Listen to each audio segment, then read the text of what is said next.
Hi friends, job calendar 2026 సంవత్సరం గాను అటు ఏపీపీఎస్సీ అండ్ టీజీపీఎస్సీ నుంచి వచ్చేటటువంటి ఖాళీల వివరాలు కనుక చూసుకున్నట్లయితే మరి టీజీపీఎస్సీ నుంచి దాదాపుగా 40,000 ఉద్యోగాలు, అదేవిధంగా ఏపీపీఎస్సీ నుంచి 99,000 ఉద్యోగాలకు కసరత్తు చేస్తున్నారు.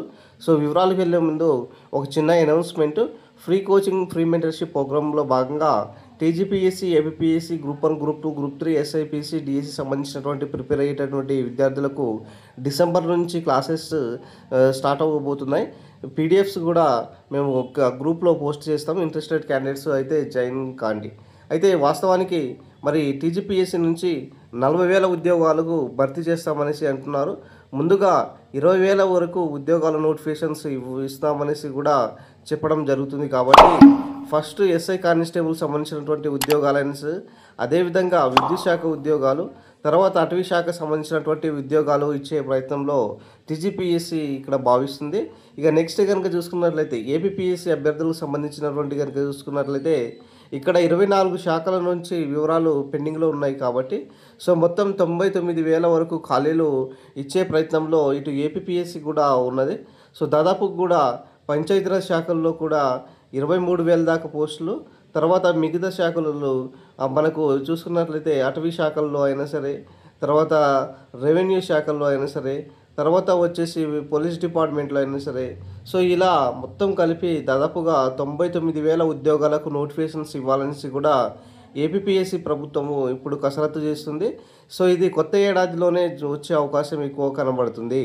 అయితే తెలంగాణ ప్రభుత్వం వచ్చేసి ఏదైతే ప్రజాపాలన దినోత్సవ కార్యక్రమాలు ఉన్నాయి కదా, సో దాంట్లో జాబ్ క్యాలెండర్ను ప్రకటించి, అంటే డిసెంబర్ 9వ తారీఖు సోనియా గాంధీ బర్త్డే రోజు మరి జాబ్ క్యాలెండర్ ప్రకటించి ఈ యొక్క ఉద్యోగాలను భర్తీ చేసే ప్రయత్నంలో ఉన్నది.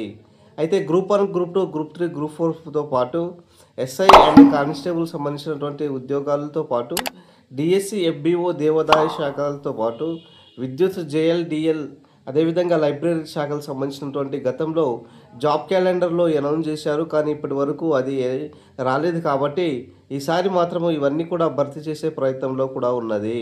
సో కాబట్టి మిత్రులారా, మీరు ఈసారి మాత్రం ఈ ఇయర్ మంచిగా చదువుకుంటే, అంటే 2026 ఖచ్చితంగా ఈ 1 ఇయర్ 2026 సంబంధించినటువంటి 1 ఇయర్ కనుక చదువుకుంటే మీకు ఖచ్చితంగా ప్రభుత్వ ఉద్యోగం వచ్చే అవకాశాలు ఎక్కువ కనిపిస్తాయి.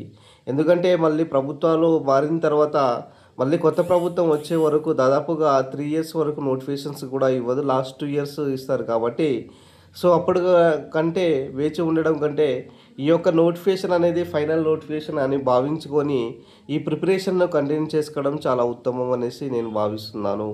సో ఏదైనా సరే ఫ్రీ కోచింగ్ తీసుకున్నటువంటి విద్యార్థులందరికీ కూడా మా ఛానల్ తరపు నుంచి మేము నిరుపేద విద్యార్థులందరికీ కూడా ఉచిత ఫ్రీ కోచింగ్తో పాటు టెస్ట్ సిరీస్ కూడా ఎక్స్ప్లెయిన్ చేస్తున్నాం. టెస్ట్ సిరీస్ సంబంధించినటువంటి పీడిఎఫ్స్, అదేవిధంగా క్లాసెస్ సంబంధించినటువంటి పీడిఎఫ్స్ కూడా అన్నీ కూడా ఫ్రీ చేద్దామనే ఉద్దేశంతో ఈ యొక్క నిర్ణయం తీసుకోవడం జరిగింది sir. So interested candidates peoples మా ఛానల్లో జాయిన్ అవ్వండి, సబ్స్క్రైబ్ చేసుకోండి అండి. డిఎస్సి అండ్ ఎఫ్బిఓ, దేవాదాయ శాఖల్లో దాదాపుగా రీసెంట్గా నుంచి చాలా వరకు వార్తలు వినిపిస్తూనే ఉన్నాయి. దేవాదాయ శాఖలో 324 ఖాళీలు ఉన్నాయనేసి, తర్వాత ఎఫ్బిఓలు దాదాపుగా 1,500 పైన పోస్టులు ఉన్నాయనేసి, తర్వాత డిఎస్సి సంబంధించినటువంటి ఉద్యోగాలు 6,000 పోస్టులు దాకా ఉన్నాయనేసి, ఇలా విద్యుత్ శాఖలో నుంచి అయినా సరే, తర్వాత లైబ్రరీకి సంబంధించిన ఇలా మనకు తరచుగా వార్తల్లో వచ్చేటటువంటి న్యూస్లే. సో కాబట్టి ఈ 2 తెలుగు రాష్ట్రాల్లో, అటు తెలంగాణ అయినా సరే, ఇటు ఏపీ అయినా సరే, ఈ 2 రాష్ట్రాల్లో మాత్రం కొత్త ఏడాదిలో ఉద్యోగ నోటిఫికేషన్ల కోసం ప్రభుత్వాలు అయితే కసరత్తు చేస్తుంది. కాబట్టి నోటిఫికేషన్స్ అనేది ఏ క్షణంలోనైనా రావచ్చు. కాబట్టి ఈ టైం 6 months పీరియడ్ను మంచిగా యూటిలైజ్ చేసుకుంటే, మంచిగా యూజ్ చేసుకుంటే, మంచిగా మీకు ఒక భవిష్యత్తుకు దారి చూపించే అవకాశం ఎక్కువ కనబడుతుందండి. ఇది ఓవరాల్గా దీనికి సంబంధించినటువంటి జాబ్ క్యాలెండర్ 2026 సంవత్సరానికి రాబోతున్నటువంటి ఇన్ఫర్మేషన్. వీడియో నచ్చిన లైక్ చేయండి, షేర్ చేయండి, సబ్స్క్రైబ్ చేసుకోండి.